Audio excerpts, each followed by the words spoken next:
I'm Gavin Hodgson from Granger's Fishing and Casting Instructor, and I'm here to talk to you about fishing, a few different methods, a few different things to learn, techniques and practices to help you along.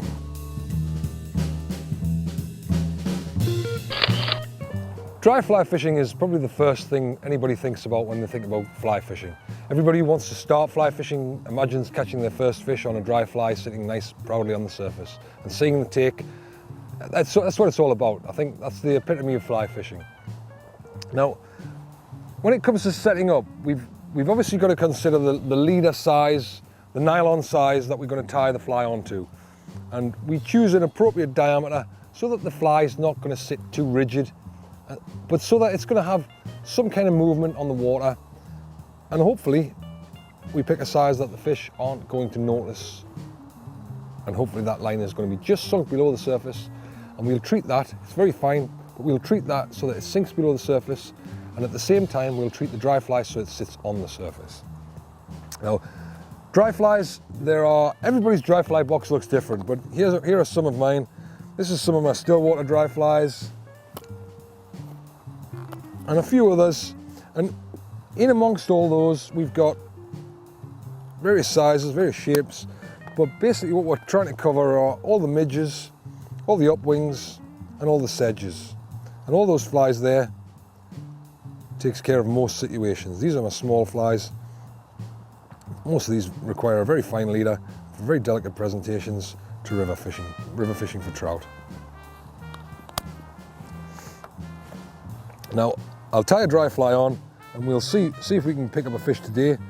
There's not a lot happening on the surface, but you never know. Sometimes fish just waiting to see something juicy and they'll come up and take it.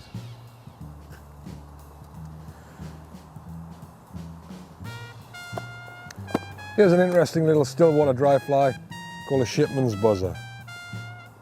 It's one of those flies that you either do well with or you don't. Works for some, not for others. Now the knot I choose is a half blood. Use that for all my trout flies, works fine. If you look for other titles, we have a number of titles on knots. And the improved clinch is the knot I've just tied. The half blood, the improved clinch, the most popular trout knot.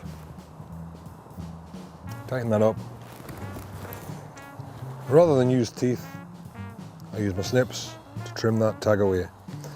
Now this fly in particular, as you can see, it's buoyant already. It has foam in the dressing. This foam will sit proud on the surface. We don't need to treat that. But we have many other dry flies that aren't like that. Many other dry flies are more representations of flies. There's a nice tiny little dry fly there, and that fella's not going to float too well unless we treat it. Now, when it comes to treating a dry fly, we'll treat this one here. We've got a number of products on the market to choose from. There's a great little comical product called Flyagra, but it's a fly floatant, and it's a liquid fly floatant.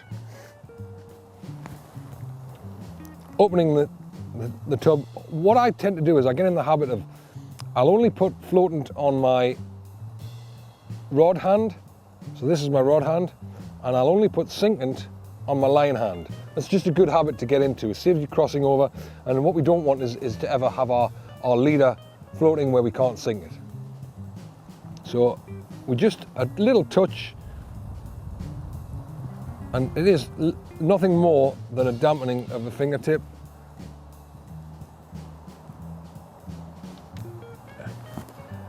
And once the fingers are wet, then it's just brush the dressing. We don't want to ever make that dressing look wet. It just needs to be brushed with the dry fly floatant so that helps it sit proud. Once we've done that, and I avoid the hook, I want the hook to just go below the surface, the rest of the dressing to sit proud.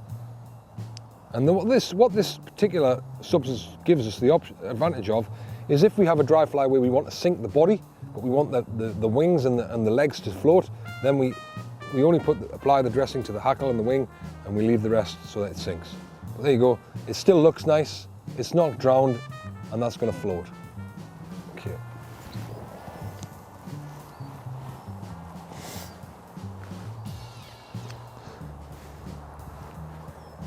So just like every other approach to the water in fly fishing, we're always going to have a look at the edges to see if we can see any fish.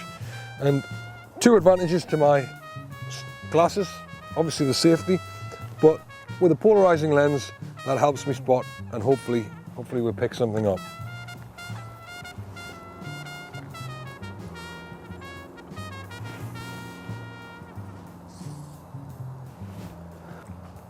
Now when fishing dry fly, there's many things to think about, but in this situation we're on a still water, so I'm not expecting that fly to move really fast, but occasionally I may well just pop it, just to cause some disturbance, and hopefully a fish sees that, and when they see it, it looks like it's an insect trying to break through the surface film.